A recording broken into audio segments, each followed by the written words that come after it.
चंद्रपुर राज्य में चारों ओर शहनाइयों की गूंज थी। राजा देवेंद्र ने रानी मृणालिनी से विवाह कर उसे सम्मान पूर्वक अपने महल में लाए थे, परंतु अगले ही दिन महारानी मृणालिनी बेहोश होकर गिर जाती है। अरे यह क्या हुआ? रानी मृणालिनी, राजा देवेंद्र घबराते हुए चीखे। अरे कोई है, जल्दी से वैद्य को बुलाओ, रानी को क्या हो गया? रानी उठिए। रानी की दासी दौड़ती हुई बोली, महाराज मैं अभी बुलाती हूं। वो तुरंत दौड़कर वैद्य को ले आई। वैद्य ने रानी की जांच शुरू की। राजा अधीर होकर बोले, आप कुछ बोल क्यों नहीं रहे? वैद्य जी जल्दी बताइए, हमारी महारानी को हुआ क्या है? वैद्य ने गंभीर स्वर में कहा, महाराज महारानी गर्भवती है, वह मां बनने वाली है। राजा अविश्वास में चीखे, क्या बात कर रहे हैं आप? वैद्य जी ऐसा कैसे हो सकता है? हम तो कल ही रानी मृणालिनी को विवाह करके लाए हैं, फिर एक दिन में यह गर्भवती कैसे हो सकती है? मैं नहीं मान सकता। या तो यह गर्भवती नहीं है या फिर यह बच्चा मेरा नहीं हो सकता। रानी मृणालिनी ने कमजोर स्वर में कहा, नहीं महाराज, यह बच्चा आपका ही है। मेरे पास आपके सिवा कोई और कभी नहीं आया। लेकिन राजा क्रोधित होकर बोले, रानी मृणालिनी तुम झूठ बोल रही हो, यह मेरा बच्चा हो ही नहीं सकता।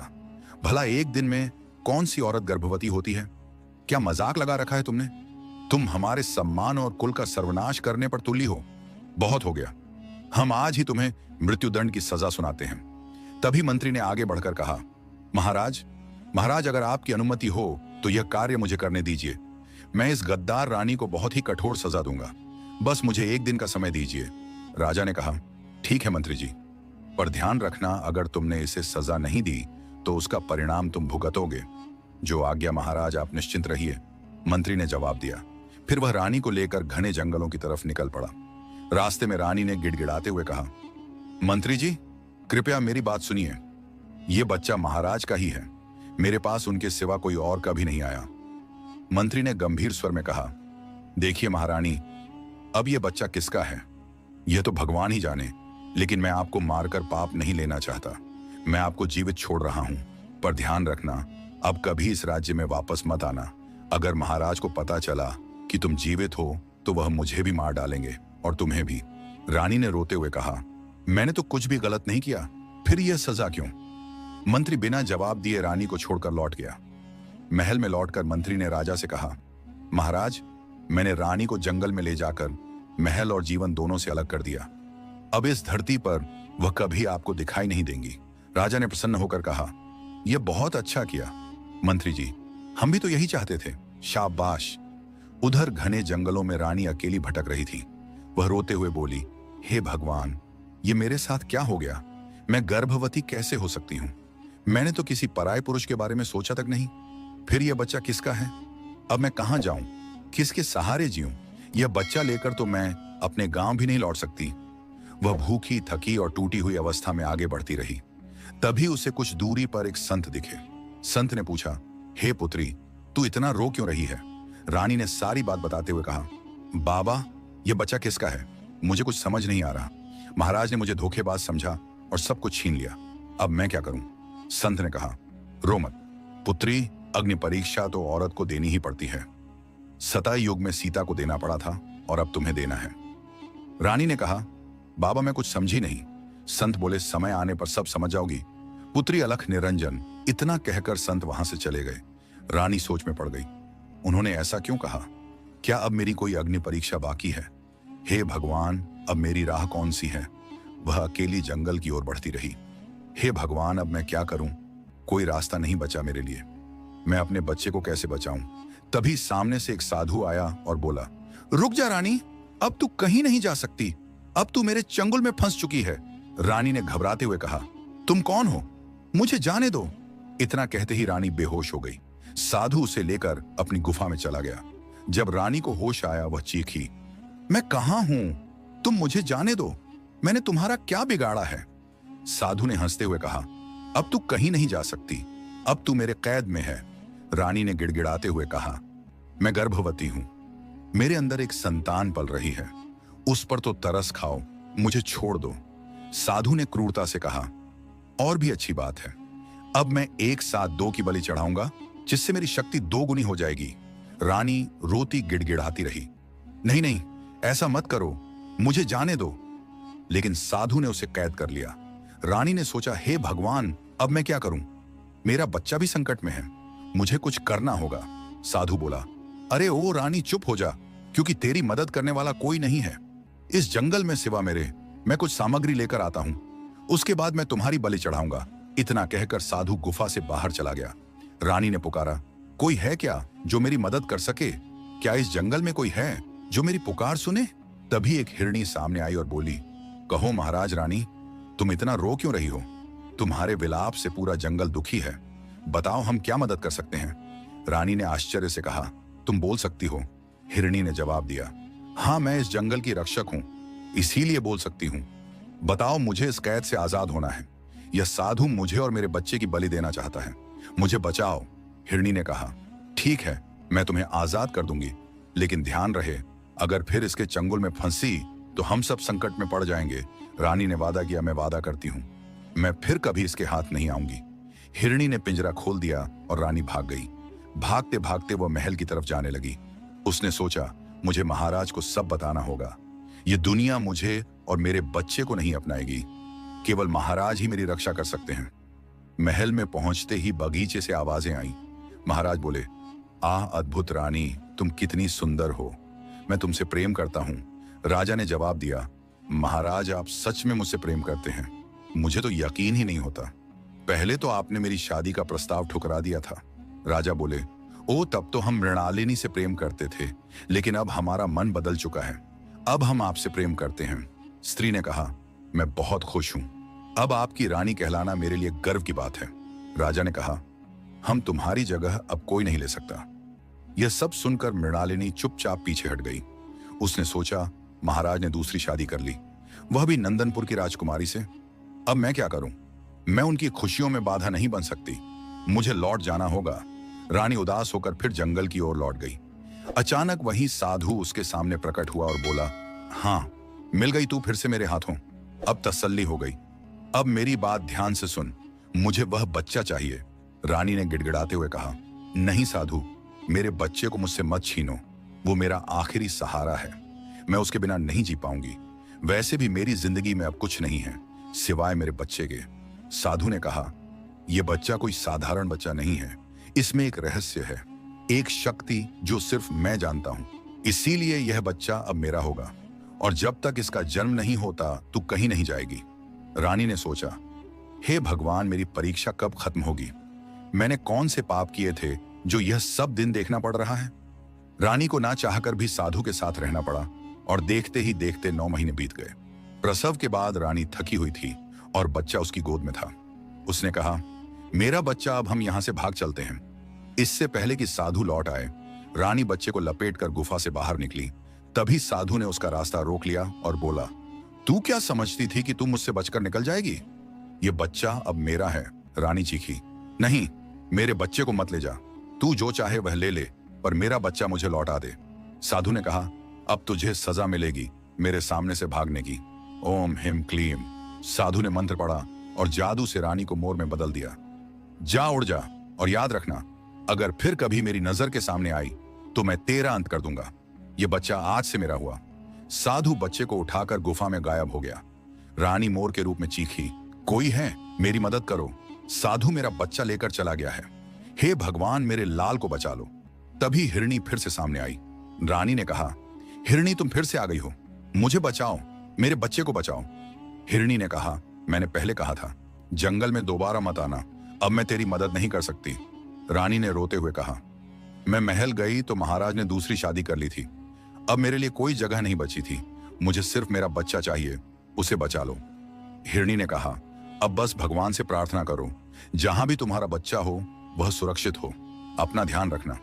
रानी इतना कहकर हिरणी चली गई। देखते देखते 3 साल बीत गए। एक दिन जंगल में एक शिकारी रामू आया। वो गा रहा था, मैं हूं शिकारी, मेरा वार नहीं जाता खाली, अब मैं करूंगा शिकार, ओए होए मैं हूं शिकारी, आज तो बढ़िया अच्छे खासे पक्षी पढ़ूंगा, बाजार में इनकी कीमत भी अच्छी मिलेगी। उसने पेड़ के नीचे दाना डाल दिया और सोचा सभी पक्षी आ जाएंगे। रानी जो अब मोर थी ने सोचा, कई दिनों से कुछ खाया नहीं, कुछ खा लेती हूं, नहीं तो अगर मेरी तबीयत खराब हो गई फिर मैं अपने बच्चे को कैसे ढूंढूंगी? मुझे अपने बच्चे को ढूंढना है, इसके लिए कुछ तो खाना पड़ेगा। उसे बहुत सारा दाना दिखा और जैसे ही वह दाना चुनने गई वह जाल में फंस गई। वह चीखी, हे भगवान, ये क्या हो गया? मैं फंस गई। कोई है जो मेरी मदद कर सके? मुझे बचाओ। तभी कृष्ण नाम का एक आदमी वहां से गुजर रहा था। रानी ने पुकारा, तुम मेरी मदद करो, मुझे इस जाल से आजाद कर दो। मैं तुम्हारा एहसान कभी नहीं भूलूंगी। कृष्ण ने सोचा, इतने घने जंगलों में यह मदद की गुहार किसकी है? वह आसपास देखने लगा, लेकिन कोई नहीं दिखा। रानी ने फिर पुकारा, यहां देखो, मैं इस जाल में फंसी हूं, मुझे आजाद कर दो। कृष्ण ने आश्चर्य से कहा, अरे तू तो एक मोर होकर बोल सकती है, तू साधारण नहीं लगती। ये बता, मुझे बदले में क्या मिलेगा? रानी ने कहा, जो चाहे वह मैं तुम्हें दूंगी। समय आने पर मैं तुम्हें धनवान बना सकती हूँ। बस मुझे इस जाल से निकाल दो, वरना शिकारी मुझे मार डालेगा। कृष्ण ने कहा, ठीक है, पर तू कहीं भाग मत जाना, तू मेरे साथ चलेगी। रानी ने सहमति दी, हाँ मैं चलूंगी। कृष्ण ने जाल खोल दिया और मोर को एक थैली में बंद कर लिया। उसने सोचा, हाँ मुझे इंतजार क्यों करना? राजा को दिखाऊंगा, अच्छा इनाम मिल जाएगा। रानी ने पूछा, तुम यह रास्ता क्यों ले रहे हो? महल की ओर क्यों जा रहे हो? कृष्ण ने जवाब दिया, मेरा घर महल के बाहर है, झोपड़ी में, इसीलिए मैं इस रास्ते से जा रहा हूं। तुम थोड़ी देर आराम कर लो। वह मन ही मन सोच रहा था, अगर इसे पता चल गया कि मैं इसे बेचने जा रहा हूं तो यह भाग जाएगी। रानी ने सोचा, नहीं, मुझे किसी तरह जल्दी से महल जाना होगा। कृष्ण महल के गेट पर पहुंचा। सैनिकों ने रोका, ए कहां जा रहे हो? रुको, कृष्ण बोला, महाराज के लिए एक तोहफा लेकर आया हूं। सैनिक ने कहा, महाराज किसी अजनबी से तोहफा नहीं लेते, चलो जाओ यहां से। कृष्ण ने आग्रह किया, अरे ऐसे कैसे, मुझे एक बार महाराज से मिलने दो। यह तोहफा ऐसा है कि महाराज इनकार नहीं कर सकते। उनसे बोलना, मेरे पास एक बोलने वाला मोर है। सैनिक ने कहा, ओहो, फिर तो यह नायाब तोहफा होगा, जाओ, शायद महाराज को पसंद आ जाए। कृष्ण अंदर गया और महाराज से बोला, महाराज की जय हो, मेरी कोई समस्या नहीं है, बल्कि मैं आपके लिए एक बोलने वाला मोर लेकर आया हूं। आपको यह तोहफा बहुत पसंद आएगा। रानी ने सोचा, हे भगवान, यह तो मुझे ही मेरे पति के पास बेचने आया है। अब मैं क्या करूं? कहीं महाराज मुझे पहचान ना ले। ऊपर वाले मेरी रक्षा करना।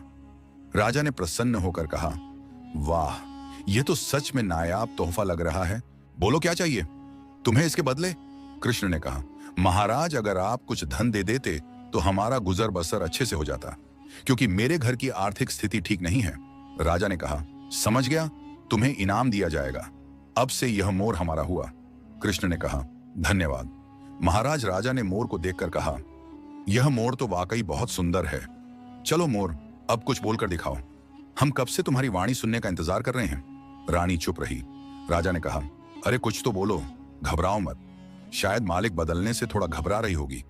चलो अब मैं तुम्हें अपनी नई रानी से मिलवाता हूं, वह तुम्हें देखकर खुश हो जाएंगी। राजा मोर को लेकर नई रानी के पास गए और बोले, महारानी, हमारे दिल की मलिका, जरा देखिए, हम आपके लिए तोहफा लेकर आए हैं, बताइए कैसा लगा। नई रानी ने कहा, महाराज ये तो एक मोर है।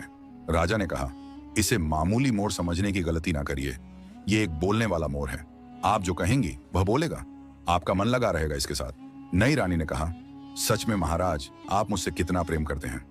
राजा ने मोर से कहा, अब तो कुछ बोलो, कब से तुम्हारी आवाज सुनने के लिए तरस रहे हैं। रानी ने मोर के रूप में कहा, मुझे जाने दीजिए, मेरा बच्चा मुश्किल में है, मैं यहां नहीं रह सकती। राजा ने कहा, नहीं नहीं, अब तुम यहीं रहोगी, हमने तुम्हें पैसे देकर खरीदा है, अब तुम हमारी रानी के साथ रहोगी और उनका मनोरंजन करोगी। रानी ने फिर कहा, महाराज कृपया मुझे जाने दीजिए। राजा ने कहा, अरे तुम हमसे डर क्यों रही हो? रानी ने सोचा, अगर आपको पता चल गया कि मैं वही हूं तो मैं आपको बता दूं, मैं आपकी पहली पत्नी हूं और अभी जिंदा हूं। आप मुझे और मेरे मंत्री को मार डालेंगे। वह उड़ने की कोशिश करती, लेकिन राजा ने उसे पकड़कर पिंजरे में बंद कर दिया। दिन बीतते गए, राजा को धीरे धीरे उस मोर से लगाव होने लगा। एक दिन राजा उदास बैठा था। मोर ने पूछा, क्या हुआ महाराज, आप आज इतने उदास क्यों हैं? तो राजा ने कहा, नूर क्या कहें, हम तुमसे दिल की बात कहते हैं। सही बताएं तो हमारी जिंदगी में अब कोई खुशी नहीं है, हम बस दिखावा करते रहते हैं। हंसाने का सही कहें तो हम अपनी पहली पत्नी से बहुत प्रेम करते थे। वो एक गरीब लड़की थी, लेकिन हमने उन्हें दिल से प्यार किया था। मोर ने पूछा, फिर क्या हुआ महाराज? राजा ने कहा, फिर एक दिन पता चला कि वो हमारे बच्चे की मां नहीं है, उनके पेट में किसी और का बच्चा है। बस उस दिन से हमारा दिल टूट गया और फिर हमने कभी शादी नहीं की। मोर ने कहा, लेकिन महाराज, मैंने तो सुना है कि आपकी दूसरी शादी भी हुई थी। राजा ने कहा, हाँ, विवाह तो किया है, पर उन्हें कभी अपने दिल में पत्नी का स्थान नहीं दिया। हमारे बीच सिर्फ एक समझ है, एक अच्छा संबंध है, एक मित्रता है। प्रजा की नजरों में वह हमारी महारानी है, पर मेरे दिल की रानी तो सिर्फ मृणालिनी ही थी और हमेशा रहेगी। हाँ, उसने हमें धोखा दिया, यह बात सच है, पर उस धोखे का घाव आज भी उतना ही गहरा है। मोर ने सोचा, महाराज, आप मुझसे कितना प्रेम करते हैं, इसका अंदाजा आपको नहीं। काश मैं आपको यकीन दिला पाती। वह बच्चा उसी प्रेम का प्रतीक है, आपका ही अंश है, पर मैं चाहकर कुछ नहीं कर सकती। राजा ने कहा, चलो बहुत हो गई दुख भरी बातें, थोड़ा सैर करके आते हैं जंगल में, मन हल्का हो जाएगा। चलो मोर। राजा मोर को लेकर जंगल की तरफ निकल पड़ा। रास्ते में वही संत मिले। संत ने कहा, देखो, प्रेम की परीक्षा अब भी जारी है, दोनों साथ होकर भी साथ नहीं है। रानी ने सोचा, यह तो वही संत है जिन्होंने मुझे आशीर्वाद दिया था। राजा ने पूछा, आप कौन हैं? संत महाराज, ये सब क्यों बोल रहे हैं? संत ने कहा, समय आ गया है सच जानने का। उन्होंने एक मंत्र पढ़ा और मोर पर राख छिड़की। मोर धीरे धीरे रानी मृणालिनी में बदल गई। राजा ने आश्चर्य से कहा, यह क्या, तुम जिंदा हो? रानी ने कहा, हाँ महाराज, मैं जिंदा हूं। 3 सालों से आपके बिना तड़प रही थी। राजा ने कहा, 3 साल से आपके बिना तड़प रही थी, लेकिन तुमने हमें धोखा दिया। मृणालिनी, वह बच्चा किसी और का था। रानी ने कहा, नहीं महाराज, मैंने किसी और से प्रेम नहीं किया, वह बच्चा आपका ही था। राजा ने कहा, अगर ऐसा है तो इसका प्रमाण दो, मैं सच जानना चाहता हूं। संत ने कहा, मैं बता सकता हूं कि वह बच्चा कौन था। इसका उत्तर तुम्हें एक गुफा में मिलेगा। वहां एक जादुई आईना होगा, लेकिन वहां तक पहुंचने के लिए तुम्हें कठिनाइयों का सामना करना होगा। राजा ने कहा, ठीक है, मैं तैयार हूं, मुझे अपने जीवन का सच जानना है। संत ने कहा, यहां से सीधे चलो, आगे एक गुफा आएगी, उसमें प्रवेश करने से पहले तुम्हें कई परीक्षाएं पास करनी होंगी। राजा गुफा की ओर बढ़ा। तभी एक बच्चे की रोने की आवाज सुनाई दी। राजा ने सोचा, यह कैसी आवाज है? इतने घने जंगल में वह आगे बढ़ा तो एक छोटा बच्चा जमीन पर बैठा रो रहा था और उसके पास एक व्यक्ति खड़ा था जो बिल्कुल राजा जैसा दिखता था। राजा ने कहा, यह क्या, तुम कौन हो? तुम बिल्कुल मेरे जैसे दिखते हो। उस व्यक्ति ने कहा, सवाल मुझसे नहीं, खुद से कर, मैं तेरा अक्स हूं। राजा ने पूछा, यह बच्चा कौन है?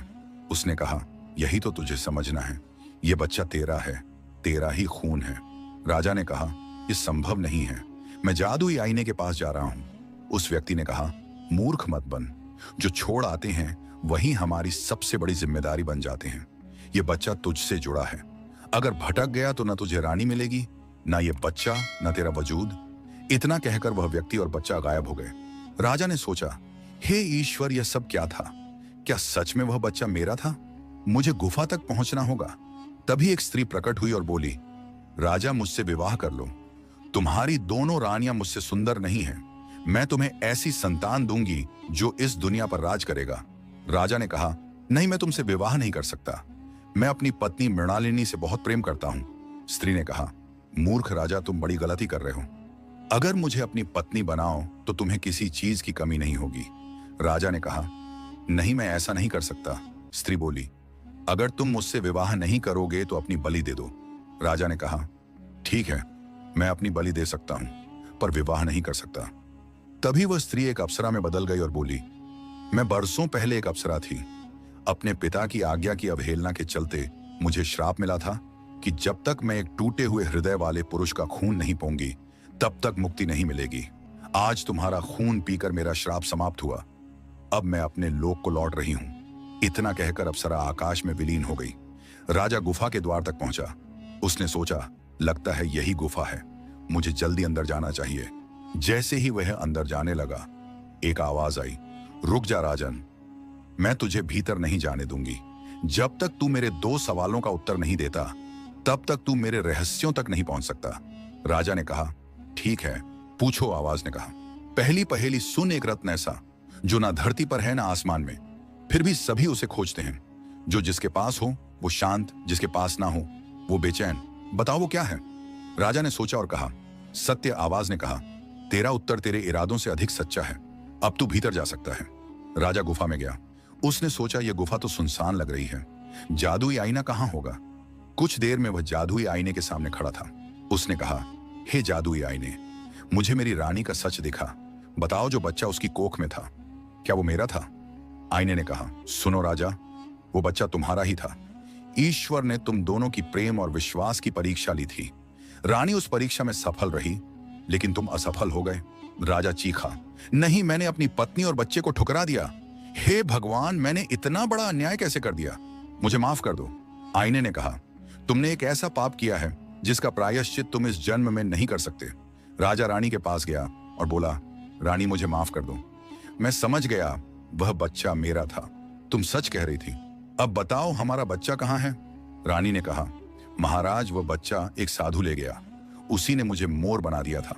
मैं अपने बच्चे को वापस लाना चाहती हूँ। वह साधु उसे बलि देने वाला है ताकि सर्वशक्तिमान बन सके। संत ने कहा, उसे बचाया जा सकता है। यहाँ से थोड़ी दूरी पर एक जादुई झरना है। उसका जल पवित्र है। उसे साधु पर छिड़कते ही वह भस्म हो जाएगा। राजा ने कहा, धन्यवाद गुरु। संत गायब हो गए। राजा और रानी जादुई झरने की ओर भागे। वहां पहुंचकर रानी ने कहा, महाराज, अब हमें देर नहीं करनी चाहिए। दोनों ने झरने का पवित्र जल एक कलश में भरा और साधु की गुफा की ओर बढ़े। वहां बच्चा एक अग्निगोले के बीच रो रहा था। राजा चीखा, रुक जा दुष्ट! साधु, मेरे बच्चे को छोड़ दे, नहीं तो मैं तुझे जीवित नहीं छोड़ूंगा। साधु हंसा, आखिरकार तू आ गया। राजा, लेकिन अब देर हो चुकी है। मैं सर्वशक्तिमान बनूंगा। राजा ने कहा, तूने मेरी पत्नी और बेटे को बहुत कष्ट दिया। इसका दंड तुझे आज ही मिलेगा। साधु ने जादुई शक्ति से वार किया। रानी मूर्छित होकर गिर पड़ी। राजा ने उसकी छड़ी छीनकर फेंक दी और झरने का जल साधु पर डाल दिया। साधु चीखा नहीं, मेरा शरीर जलने लगा। वो भस्म हो गया। बच्चा जोर जोर से रोने लगा। राजा ने उसे गोद में लिया और रानी के पास गया। रानी, उठो, ये देखो, हमारा बेटा सही सलामत है। रानी होश में आई और बोली, मेरा बेटा, मेरा लाल। राजा ने कहा, चलो रानी, अब हम अपने राज्य लौटते हैं। तुम मेरी रानी बनकर पूरे मान सम्मान के साथ महल में रहोगी। रानी ने कहा, क्या सच में महाराज? राजा ने कहा, क्यों नहीं, तुम मेरी रानी हो और हमेशा रहोगी। महल में प्रवेश करते ही मंत्री घबराया। उसने कहा, महाराज, कृपया मुझे क्षमा कर दीजिए। मैंने महारानी को नहीं मारा था।